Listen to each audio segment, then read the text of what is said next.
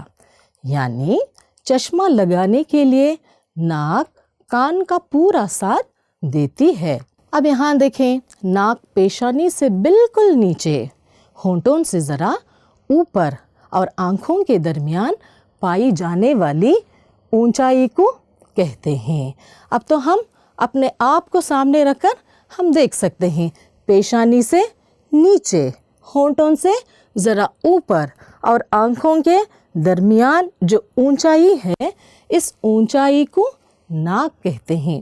یہاں ناک کا جغرافیہ بتایا گیا ہے۔ اب یہاں دیکھیں، ناک کا سب سے اہم کام سانس لینا ہے، جس کی وجہ سے ہم زندہ ہیں۔ بعض لوگ خراٹے لیتے ہیں، جس سے دوسروں کی نیند حرام ہو جاتی ہے۔ ناک کی بہت سی قسمیں ہوتی ہیں، جیسے کھڑی، طوطے کی چونچ، دبی ہوئی ناک، نکیلی ناک، دھاردار ناک اور ستواں ناک وغیرہ وغیرہ۔ اب یہاں دیکھیں، کھڑی ہوئی ناک بالکل کھڑی، یہاں سے آنکھوں کے درمیان سے یہاں سے لے کر یہاں تک وہ ایک دم ناک کھڑی ہوئی نظر آتی ہے۔ طوطے کی چونچ، جیسا کہ تصویر میں بتایا گیا ہے کہ یہاں پر وہ طوطے کی طرح ابھری ہوئی ہوتی ہے، وہ ہوئی طوطے کی ناک۔ اور دبی ہوئی ناک، تھوڑی ناک چھوٹی دبی ہوئی ہوتی ہے۔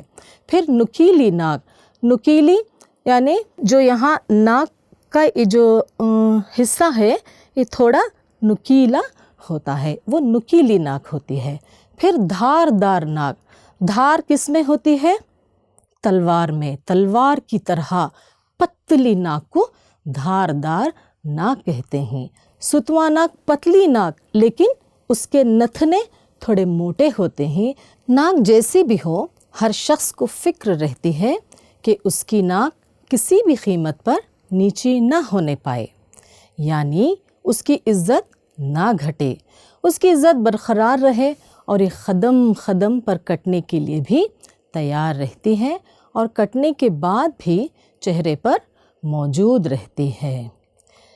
یہ جملہ متن کے حوالے سے بھی پوچھا گیا ہے، یعنی مضمون نگار کا کہنا ہے کہ بعض لوگ باوجود شرمندہ اور رسوا ہونے کے بے شرم ہو کر اپنی ناک کی نمائش کرتے پھرتے ہیں۔ ایسے تو لوگوں سے ہماری زندگی میں پالا پڑتا رہتا ہے کہ اپنی غلطی کو غلطی نہ مان کر باوجود شرمندہ اور رسوا ہونے کے بے شرم ہو کر اپنی ناک کی نمائش کرتے پھرتے ہیں۔ ہر کوئی نہیں بلکہ بعض لوگ، یعنی غلطی کر کے بھی اتنے بے حیا اور ڈھیٹ ہوتے ہیں اور اپنے آپ کو اس طرح پیش کرتے ہیں کہ گویا انہوں نے کچھ کیا ہی نہیں۔ اور کچھ لوگ ایسے ظالم، جابر اور بے مروت، یعنی کسی بھی لحاظ کے معمولی سی مکھی کو بھی اپنے ناک پر بیٹھنے نہیں دیتے، یعنی کسی کو بھی خاطر میں نہیں لاتے۔ ناک کے ساتھ خطرناک، دہشت ناک، غضبناک جیسے الفاظ بھی سنے جاتے ہیں اور یہ لاحقے ہیں۔ اب ہم سرسری طور پر یہ معلوم کریں گے کہ سابقہ اور لاحقہ کسے کہتے ہیں۔ سابقہ وہ ہے اصل لفظ کے شروع میں جو جزو لفظ لگایا جاتا ہے، اسے قواعد کی زبان میں سابقہ اور انگریزی زبان میں پریفکس کہتے ہیں، جیسے بے ادب، بے شرم، بے حیا۔ تو یہاں ادب اصل لفظ ہے، حیا اصل لفظ ہے، شرم اصل لفظ ہے۔ تو اس کے شروع میں ہم کیا کر رہے ہیں؟ جزو لفظ یعنی بے لگا رہے ہیں۔ تو سامنے جو جزو لفظ لگایا جاتا ہے پہلے اسے سابقہ کہتے ہیں۔ اب اسی طرح لاحقہ کسے کہتے ہیں؟ اصل لفظ کے آخر میں جو جزو لفظ لگایا جاتا ہے اسے قواعد کی زبان میں لاحقہ اور انگریزی زبان میں سفکس کہتے ہیں، جیسے ہولناک، ہیبت ناک، دہشت ناک، خطرناک وغیرہ۔ اب یہاں ہول کے معنی ہیں، ہیبت کے معنی ہیں، دہشت، خطرناک، خطرہ، خطرہ۔ تو یہ کیا ہیں؟ اصل لفظ ہیں. اس کے آخر میں ہم جزو لفظ لگا رہے ہیں تو اسے لاحقہ کہتے ہیں. بہت زیادہ غصے کی حالت میں یہ بھی کہا جاتا ہے کہ ناک کان کاٹ کر ہتھیلی پر رکھ دوں گا. مضمون نگار کا کہنا ہے کہ جب انہیں کاٹ ہی دیں گے تو ہتھیلی پر رکھنے سے کیا فائدہ؟ یعنی غصے کی حالت میں جو بھی کہا جاتا ہے یا کیا جاتا ہے اس سے صرف اور صرف نقصان ہوتا ہے، اس کے بعد کچھ نہیں کیا جا سکتا. جب چڑیا چگ گئی کھیت کے مترادف. کبھی کبھی قوموں کی ناکیں بھی داؤ پر لگ جاتی ہیں، یعنی قوم کی عزت شرطوں پر رکھی جاتی ہے، لیکن یہ میدان جنگ میں نہیں ہوتا. وہاں تو سر کٹنا باعث فخر سمجھا جاتا ہے. یعنی میدان جنگ میں سپاہی پیٹھ دکھا کر جان بچانے سے بہتر سر کٹانا یعنی جان دے دینا اپنی شان سمجھتے ہیں، کیونکہ بے عزتی کی موت سے عزت کی موت بہتر ہوتی ہے. آپ نے وہ نغمہ سنا ہوگا، اپنی آزادی کو ہم ہرگز مٹا سکتے نہیں، سر کٹا سکتے ہیں لیکن سر جھکا سکتے نہیں. یعنی ہمیں سر کٹانا منظور ہے لیکن سر جھکانا نہیں. یہ بھی عام ہے کہ کرکٹ اور فٹ بال وغیرہ کے میچوں میں ہارنے والی ٹیم پر الزام لگایا جاتا ہے کہ اس نے قوم کی ناک کٹا دی، یعنی قوم کی عزت مٹی میں ملا دی. اس کے علاوہ ناک جاسوسی کے آلے کا بھی کام کرتی ہے، یعنی پڑوسی کون سے مزیدار پکوانوں سے محظوظ ہو رہے ہیں. اگر خوشبو اچھی آ رہی ہے تو یہ اس بات کا ثبوت ہے کہ پڑوسی کے حالات اچھے ہیں. کارٹون بنانے والے بھی ناک کی مدد سے ممدوح یعنی جن کی تعریف وہ کر رہے ہیں ان کی صورت کو ابھارتے ہیں. اب ممدوح جس کی تعریف کی جائے، تو یہاں پر کارٹونسٹ جو کارٹون نگار ہوتے ہیں، ممدوح یعنی وہ جس شخصیت کی تعریف کرنا چاہتے ہیں تو اس شخصیت کو ابھارنے کے لیے وہ ان کی ناک کو ابھار کر پیش کرتے ہیں. ویسے تو ہر ملک و قوم کی اپنی ناک یعنی اپنی عزت ہوتی ہے اور ہر ایک کو یہ پیاری ہوتی ہے، مگر کہا جاتا ہے کہ یونانی ناک حسین ترین ہوتی ہے. یعنی یونانی لوگ بے حد خوبصورت ہوتے ہیں، اس لیے کہا جاتا ہے کہ یونانی ناک حسین ترین ہوتی ہے. تو یہاں پر دیکھیں تو یونان کے لوگ یہ بھی کس قدر خوبصورت ہے.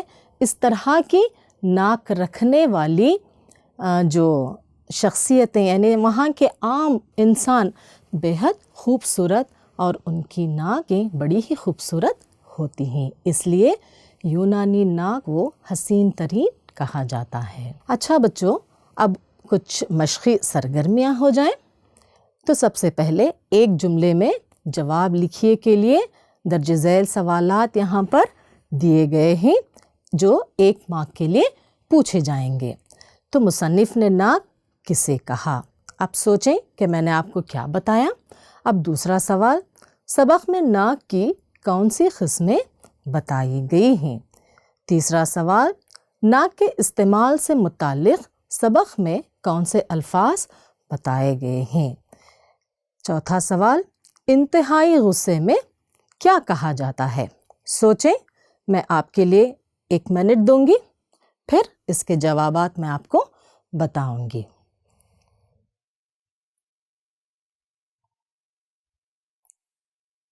اچھا ٹھیک ہے، ذہن میں آ گئے تمام سوالات کے جوابات.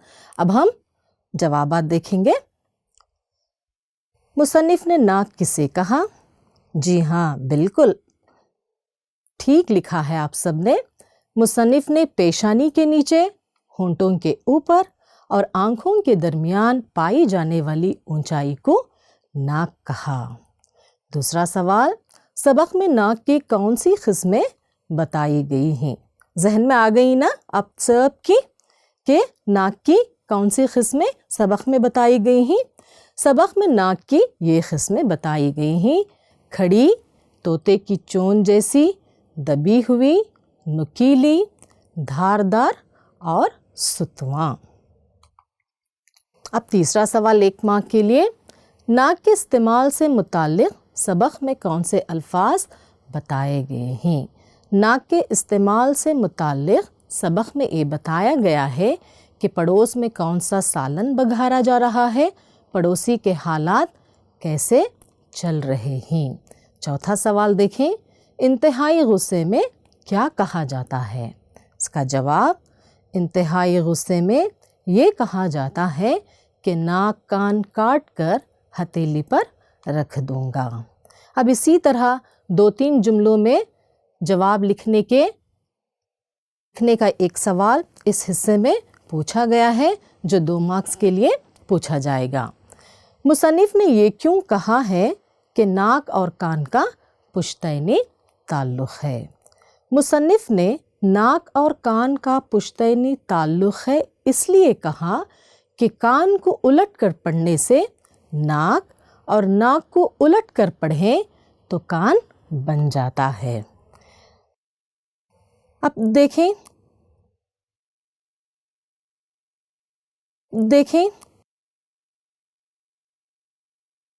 ذیل کے جملوں کی وضاحت کیجیے۔ 3 مارک کے لیے یہ سوال پوچھا جائے گا۔ تو پہلا، یہ قدم قدم پر کٹنے کے لیے تیار رہتی ہے اور کٹنے کے بعد بھی چہرے پر موجود رہتی ہے۔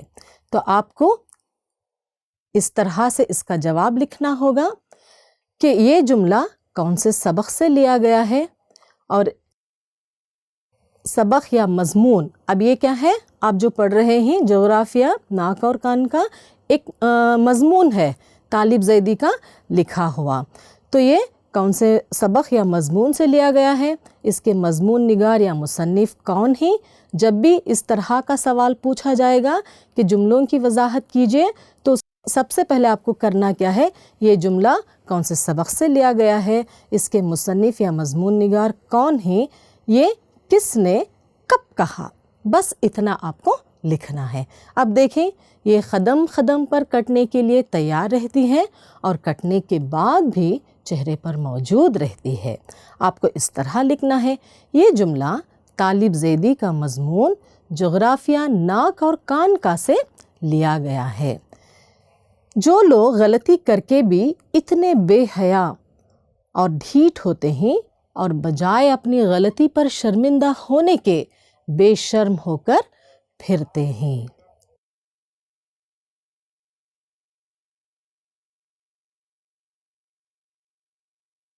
اب دوسرا، جب جملوں کی وضاحت کے سلسلے میں یہ دوسرا جملہ دیا گیا ہے، جس طرح سے پہلے جملے کا جواب ہم نے بتایا اسی طرح اس کا جواب بھی ہمیں لکھنا ہے۔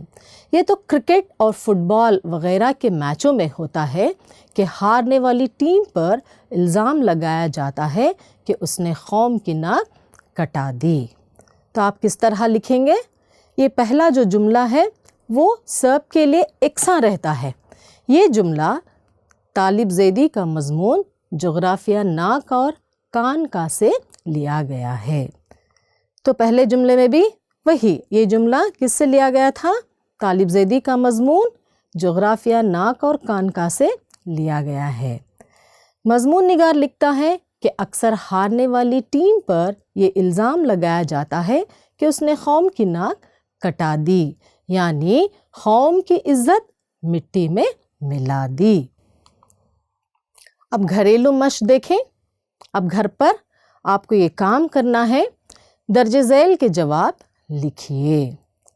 تو یہاں پر یہ 3 سوالات میں دے رہی ہوں، یہ آپ گھر پر بیٹھ کر لکھیں اپنی نصابی کتاب کی مدد سے، یا جو کچھ بھی اس کلاس میں سمجھایا گیا ہے جو آپ لوگ اکثر نوٹ کرتے رہتے ہیں، تو اپنی یادداشت کی مدد سے اور یا پھر اپنی نصابی کتاب کی مدد سے آپ اس کے جوابات لکھیں۔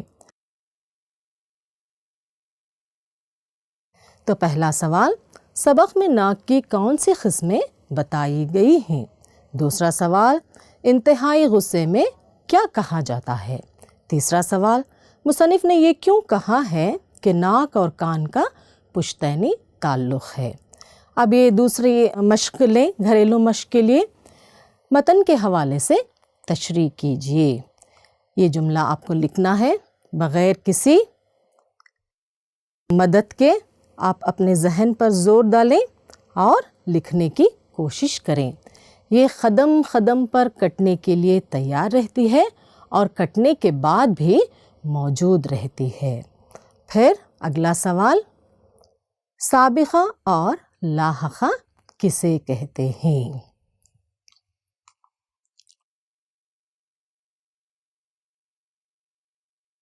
اب عملی مشق کے لیے میں آپ کو یہ سرگرمی دوں گی۔ لغت کی مدد سے آنکھ سے متعلق کوئی 5 محاورے اور اس کے معنی لکھ کر ان محاوروں کو جملے میں استعمال کریں۔ اب ہم نے سبق میں آئے ہوئے محاورے آپ نے پڑھے، اس کے تعلق سے جو جملے لکھے گئے آپ کو سمجھ میں آ گئے ہوں گے، جو کس کے تعلق سے تھے؟ ناک کے تعلق سے تھے۔ نیچی نہ کرنا، ناک کٹانا، تو اس طرح سے بہت سارے محاورے ہیں۔ تو میں چاہتی ہوں کہ آپ لغت لیں، لغت کی مدد سے آنکھ کے تعلق سے بھی بہت سارے محاورے آپ کو ملیں گے۔ بس آپ صرف 5 محاوروں کا انتخاب کریں اور پھر محاورے لکھ کر محاورے کے پاس اس کا معنی لکھیں۔ معنی لکھنے کے بعد ان محاوروں کو جملے میں استعمال کریں۔ تو میں آپ کو ایک مثال دیتی ہوں۔ ایک داغ دہلوی کا شعر ہے، آنکھ نہ لگنے پر سب احباب نے آنکھ کے لگ جانے کا چرچا کیا۔ تو اس میں 2 محاورے آ گئے۔ تو اس طرح آپ عملی مشق کے سلسلے میں لغت کی مدد سے 5 محاوروں کا انتخاب کر کے اس کے معنی لکھیں اور ان کو اپنے جملوں میں استعمال کریں۔ اچھا، آج کی کلاس یہیں پر ختم ہوتی ہے۔ میں اگلی کلاس میں اس مضمون کا بقیہ حصہ جو کان کے تعلق سے ہے لے کر حاضر ہوگی۔ اب مجھے اجازت دیں، اللہ حافظ۔